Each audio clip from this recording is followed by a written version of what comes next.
The morning after our fire escape conversation, I woke to find Zoe already up, sitting by the window with her laptop and a cup of coffee. Early morning light caught in her hair, and she was wearing one of my old t-shirts that had somehow become her favorite piece of sleepwear. The sight of her there, solid and real and mine, still sometimes caught me off guard with its impossibility. "Good morning, dreamer," she said without looking up from her screen, but I could hear the smile in her voice. It had become our little joke, calling each other dreamer, a private acknowledgement of how we'd found each other. Some couples had songs or special places. We had shared unconscious experiences that had defied every rule of reality.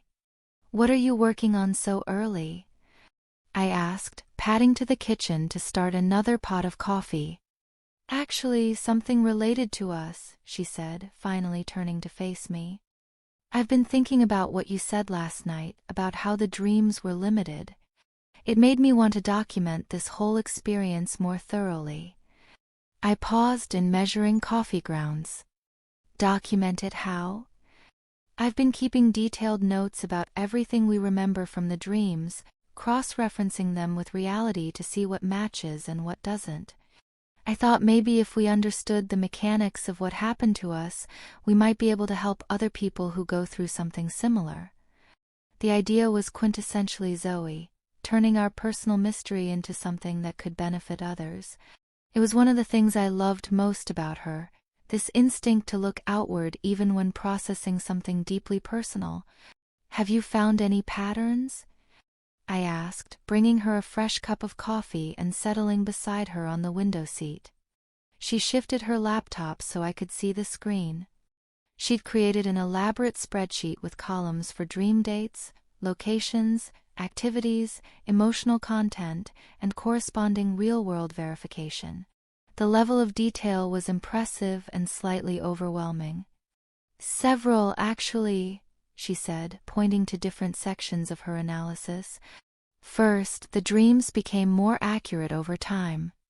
Early ones were more symbolic or generic, but the later ones contained specific details about real places and objects. Second, they seemed to be building toward our meeting, not just emotionally but practically.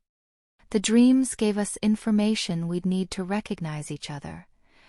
I scanned the data, seeing our shared experience laid out in scientific terms.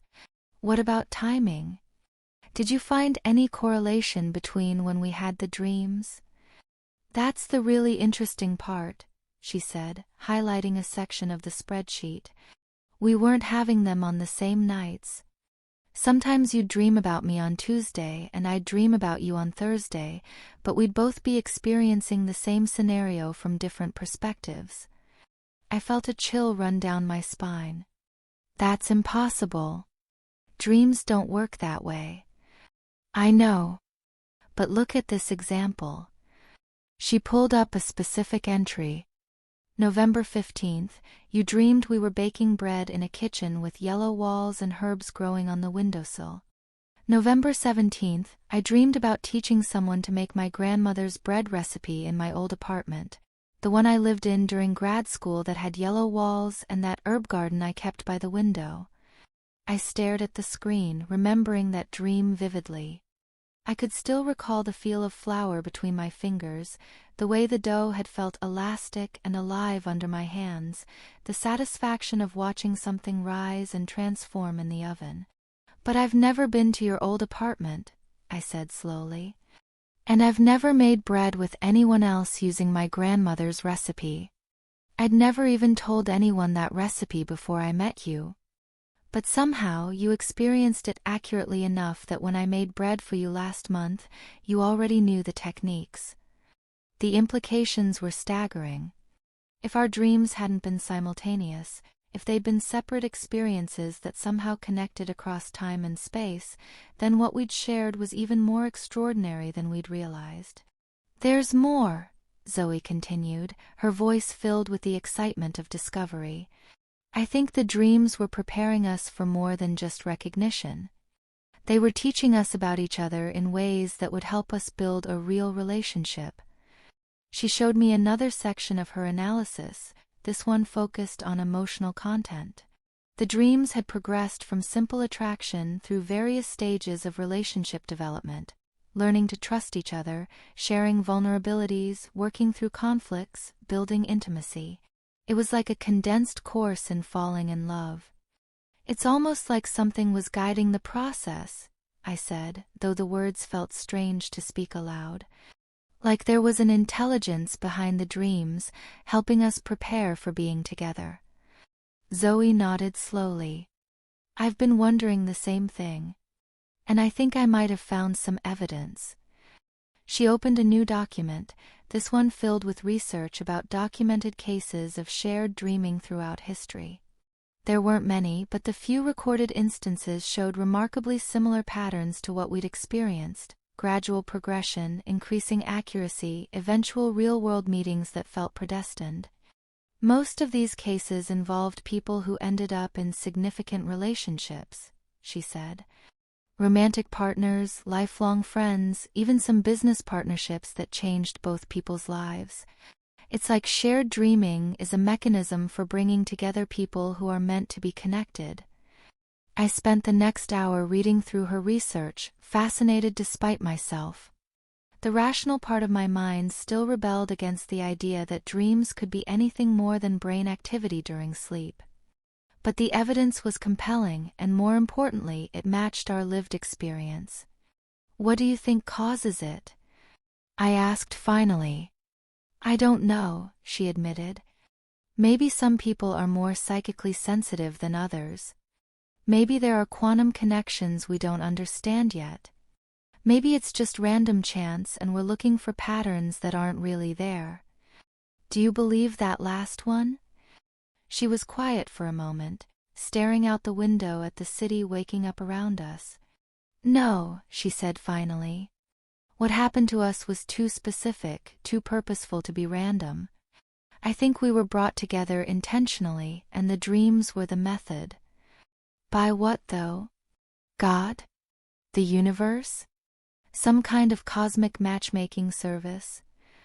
She laughed, but it was thoughtful rather than dismissive. Maybe all of those. Maybe none of them. Does it matter? I considered the question seriously. Did it matter what had caused our shared dreams, or was it enough that they'd led us to each other? I guess not, I said eventually. Whether it was supernatural intervention or just an extremely unlikely coincidence, the result is the same. We found each other and were happy. Exactly. She closed the laptop and curled up against me. Though I do think we should keep documenting everything. If this happens to other people, our experience might help them understand what's going on. Over the following weeks, I found myself paying more attention to the lingering effects of our shared dreaming experience. There were small things I hadn't noticed before. The way I instinctively knew what Zoe needed when she was stressed, how we often had the same random thoughts at the same time, the way we could communicate with just glances across a crowded room. Were these normal relationship developments, or were they remnants of the psychic connection that had brought us together? It was impossible to say for certain, but there was definitely something deeper than usual in the way we understood each other.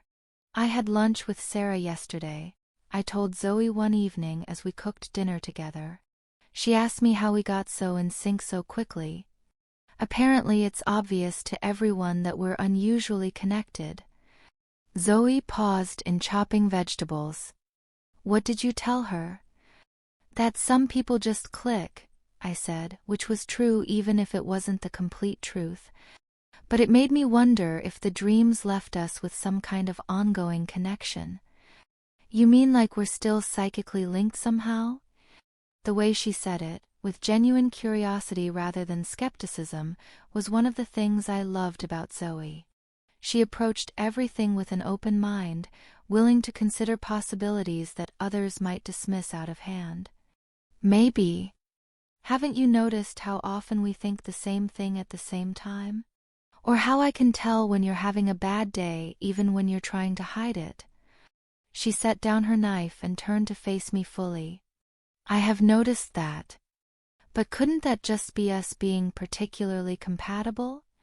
Some couples develop that kind of intuitive connection. After a few months of dating, Sarah has been with Jake for 3 years and they still miscommunicate constantly. We stood looking at each other across the kitchen, both of us processing the implications of what we were discussing. If the dreams had left us with some kind of lasting psychic connection, it would explain a lot about why our relationship felt so natural and effortless. "There's one way to test it," Zoe said slowly. "What do you mean?" "Well, if we're still connected the way we were in dreams, maybe we can still share experiences across distance. Maybe the dreaming was just the beginning." The idea was both thrilling and terrifying. Part of me wanted to explore every aspect of this extraordinary thing that had happened to us. But another part worried about what we might discover, or what it might mean for our relationship if we were connected in ways that went beyond normal human experience. "What kind of test?" I asked. "Something simple. Tomorrow I'll be at the library all day working on my dissertation. You'll be at the office. At exactly 3 p.m. I'll try to send you a mental message, just a simple image or word. See if you receive anything." It sounded like something out of a movie, but then again, so had the entire beginning of our relationship. If shared dreaming was possible, maybe other forms of psychic connection were too. "Okay," I said. "But what if it doesn't work? What if the dreams were a one-time thing and now we're just normal people in a normal relationship?" Zoe came over and wrapped her arms around me. "Then we're normal people in an extraordinary relationship that happened to start in the most impossible way imaginable. That's still pretty amazing." The next day, I found myself watching the clock obsessively as 3 p.m. approached.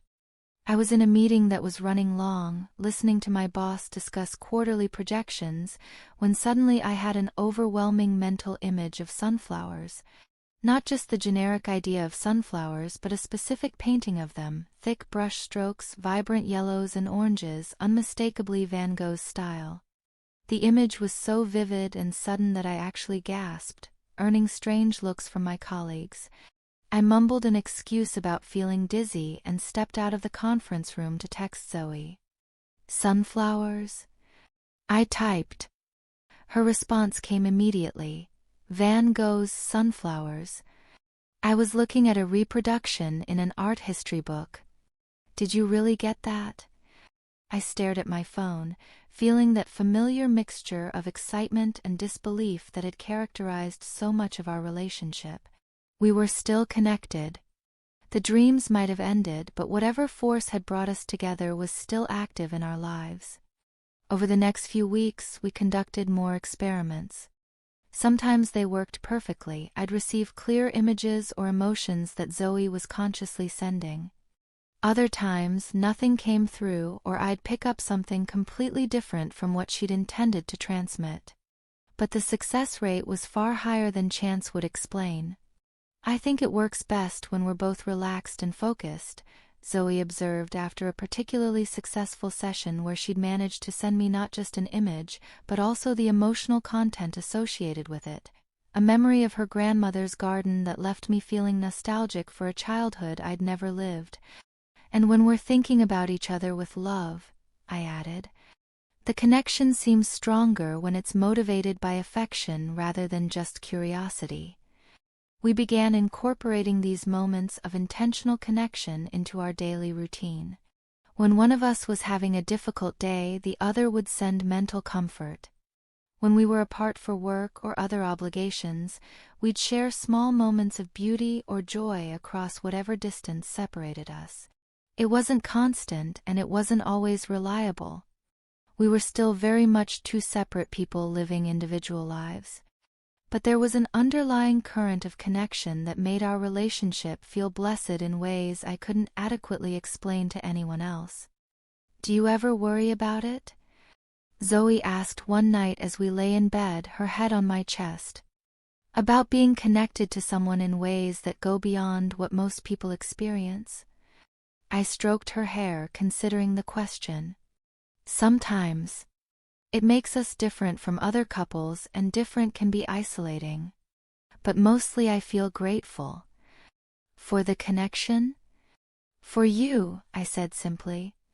However we found each other, whatever forces brought us together, the end result is that I get to love you and be loved by you.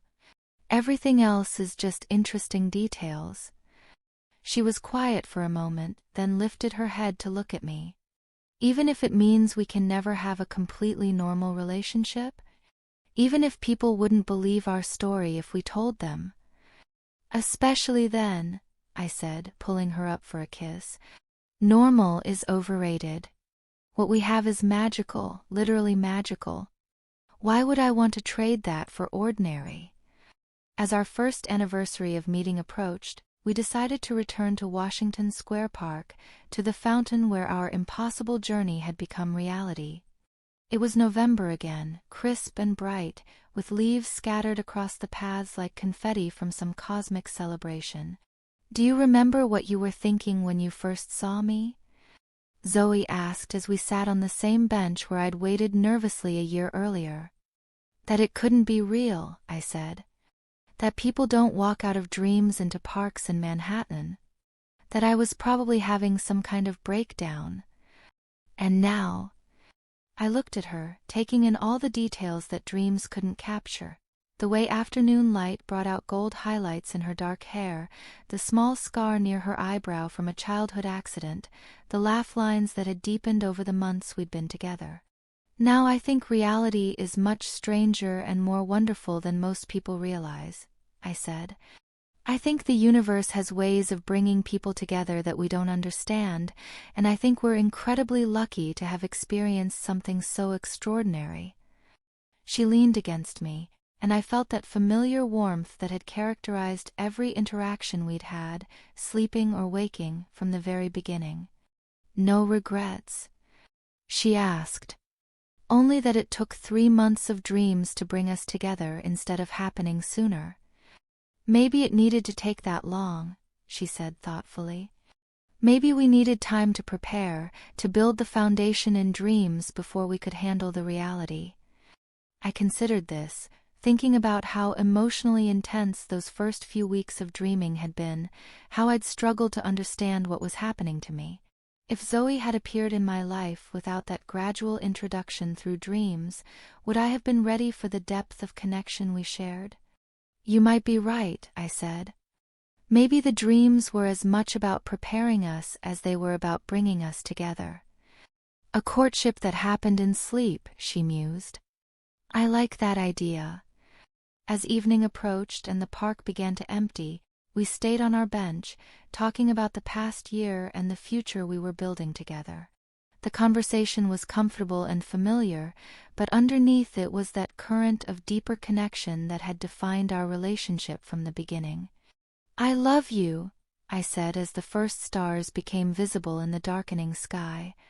I love you too, she replied, and in those simple words I heard echoes of all the dreams that had brought us to this moment, all the impossible synchronicities that had woven our lives together.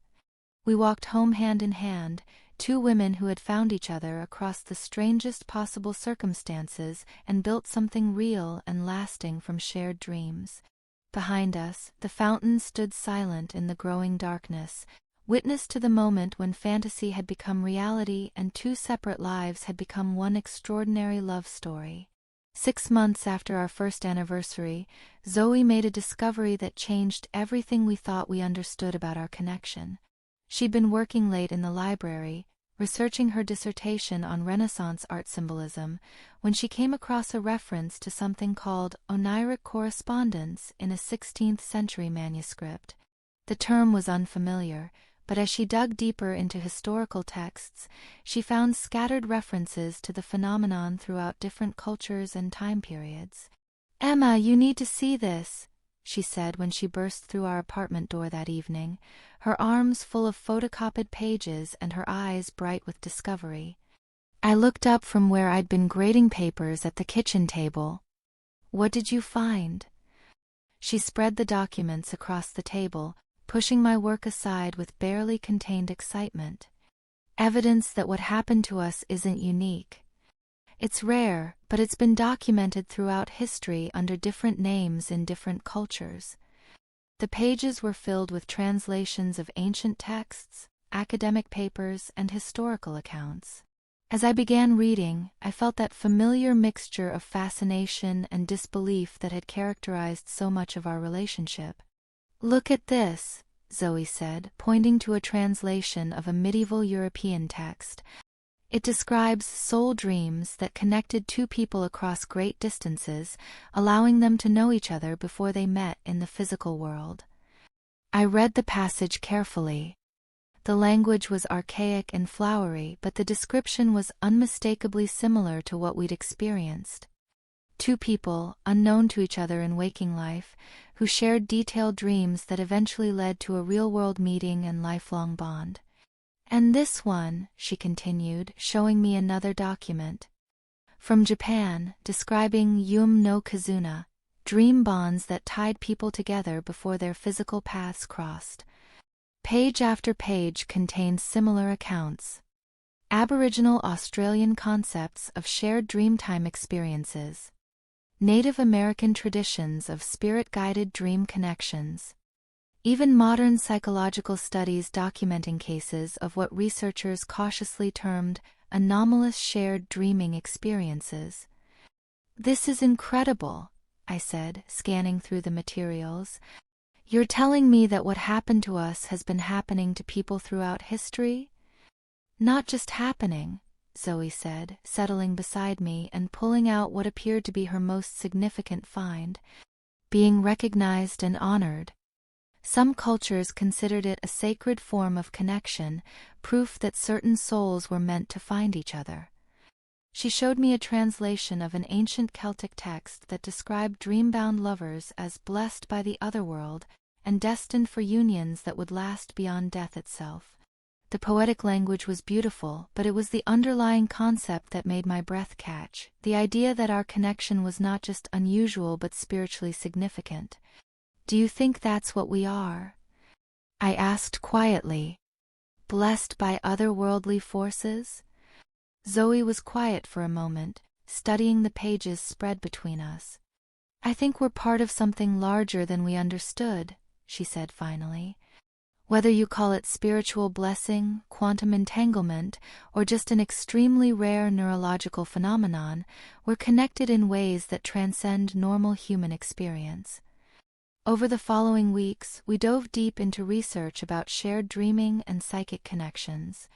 Zoe approached it with academic rigor, while I found myself drawn to the more mystical interpretations. Together, we began to piece together a broader understanding of what we'd experienced. The historical accounts were remarkably consistent across cultures and time periods. Shared dreamers typically went through similar phases: initial random encounters in sleep, increasing frequency and emotional intensity, growing accuracy of details, and finally real-world meetings that felt predestined. Most documented cases resulted in profound, lasting relationships. "But here's what's really interesting," Zoe said one evening as we compared our timeline to the historical patterns. "In cultures that recognized and supported these connections, the relationships seemed to develop more smoothly than in societies that dismissed them as fantasy or delusion." "Meaning what, exactly?" "Meaning that when people understood what was happening to them and saw it as meaningful rather than impossible, they were better able to navigate the transition from dream connection to real-world relationship." I thought about our own experience, how the initial disbelief and confusion had given way to acceptance and eventually celebration of our unusual beginning. We'd been lucky to find each other quickly and to both experience the same phenomena. Other dream-connected couples might not be so fortunate. "That gives me an idea," I said slowly. "Oh no, I know that expression. What are you plotting?" I grinned at her. She did know me well in dreams and in waking life. "What if we created some kind of resource for other people who might be going through what we went through? A way for them to understand that they're not crazy, that this is a real phenomenon with a long history." Zoe's eyes lit up. "Like a support network?" Exactly. Think about how isolating it was before we found each other. How would it feel to discover that you're not alone, that other people have experienced shared dreaming and built successful relationships from it? The idea energized both of us. Over the next several months, we began developing what we initially called the Dream Connection Project.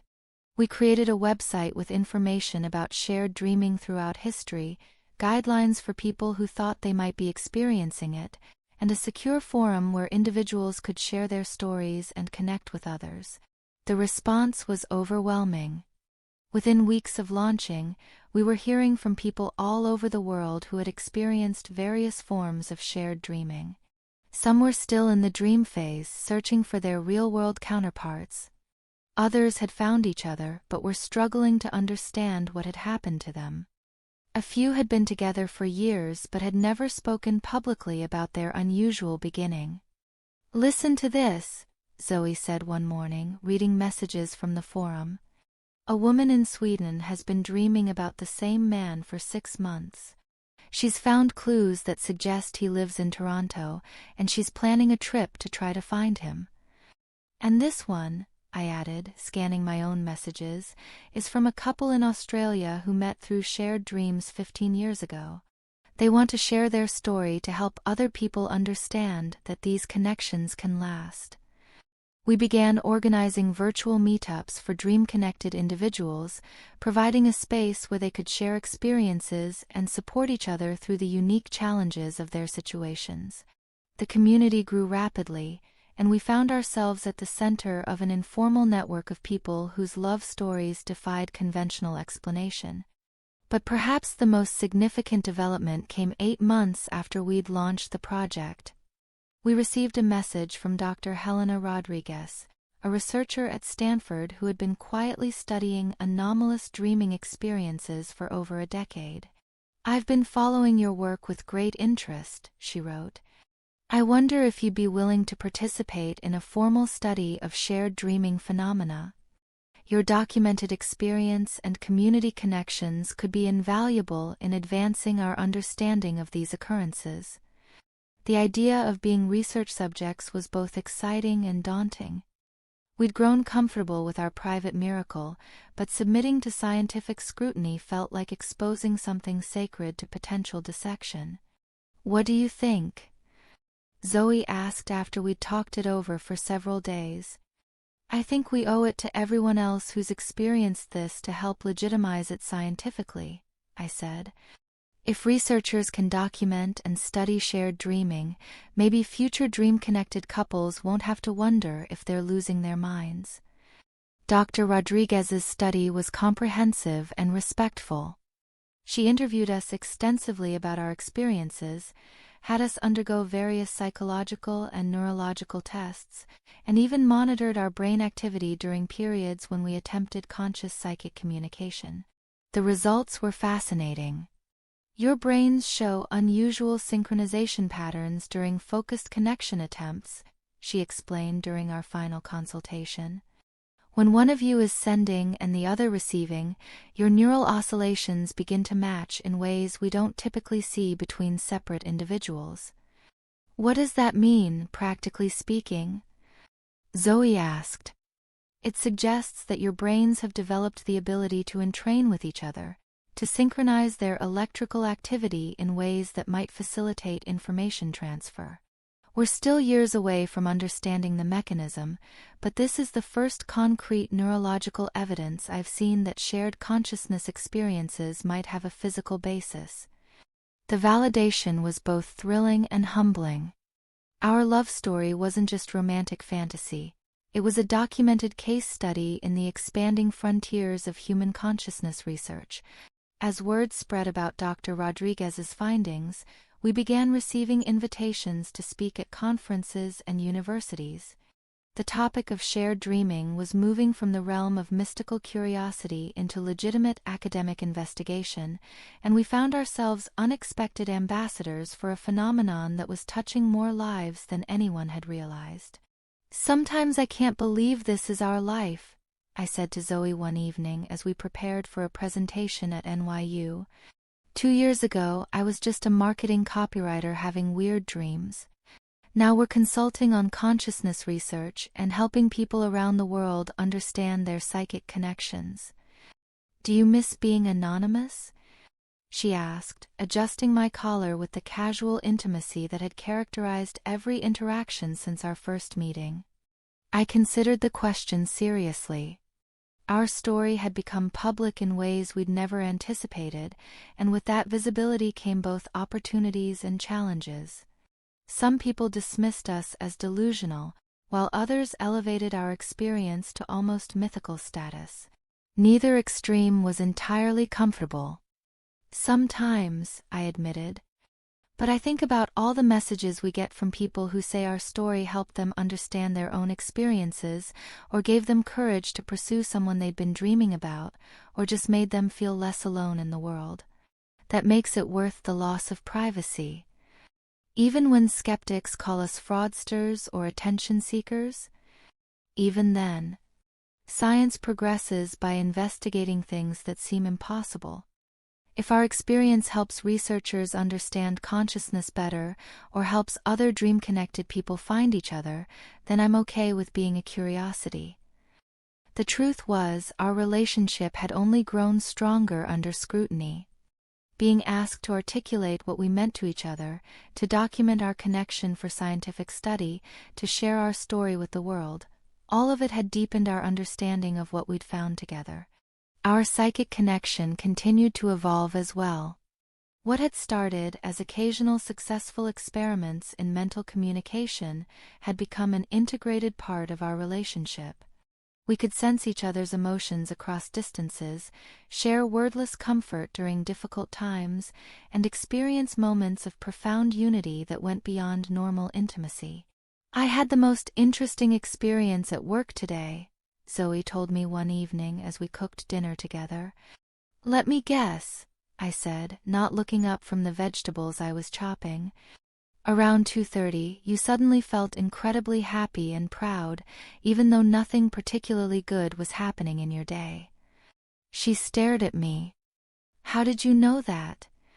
Because at 2:30, I got news that our biggest client was renewing their contract for another year. The feeling was so intense that I tried to share it with you. And it worked, she said wonderfully. I was having a terrible day. My advisor had criticized my latest chapter draft, I'd spilled soup on my favorite shirt, everything was going wrong. Then suddenly I felt this wave of joy and accomplishment that didn't make sense with anything I was experiencing. But it made me smile anyway. These moments of spontaneous connection happened regularly now, though we'd learned to distinguish between our own emotions and those we were receiving from each other. It was like being fluent in a language that only we spoke, a form of communication that existed beneath words and beyond normal sensory experience. Do you think it will keep evolving? I asked as we settled onto the couch after dinner. Our connection, I mean. Will we become even more linked as time goes on? Zoe curled up against me, her head finding its familiar place on my shoulder. I hope so, she said. I love being connected to you in every possible way. Even if it means we become less like normal people? We stopped being normal people the night we started sharing dreams, she reminded me. Now we're just becoming more ourselves, whatever that means for us specifically. As our third year together began, we noticed new dimensions to our connection. Sometimes we'd have the same random thoughts simultaneously. Other times, we'd wake from ordinary dreams to find we'd been having conversations in our sleep, continuing discussions we'd started before bed. Once, when Zoe was traveling for a conference, I woke in the middle of the night with the absolute certainty that she was in danger, only to receive a text 15 minutes later saying she'd narrowly avoided a car accident. It's like we're becoming two parts of the same consciousness, she observed during one of our regular discussions about these developments. Does that worry you? The idea of losing your individuality? She shook her head immediately. We're not losing ourselves. If anything, I feel more like myself than ever before. It's just that myself now includes being connected to you." I understood exactly what she meant. Our psychic connection didn't diminish our separate identities, it enhanced them. I was still Emma, with my own thoughts and feelings and perspectives. But I was also Emma connected to Zoe, which was a richer, more complete version of myself than I'd ever imagined possible. The Dream Connection project continued to grow, eventually becoming a non-profit organization dedicated to supporting people with unusual consciousness experiences. We heard from hundreds of dream-connected couples, but also from individuals experiencing other forms of psychic phenomena, shared visions, telepathic friendships, even some families who seemed to have generational psychic bonds. "I think we've stumbled onto something much bigger than just romantic dream connections," Zoe said one day as we reviewed applications for our latest round of research grants. "We're documenting the leading edge of human consciousness evolution." It was a grandiose way to think about our work, but the evidence was compelling. Rates of reported psychic experiences were increasing, possibly due to better communication networks allowing people to find others with similar experiences, or possibly because human consciousness was genuinely expanding in ways science hadn't yet recognized.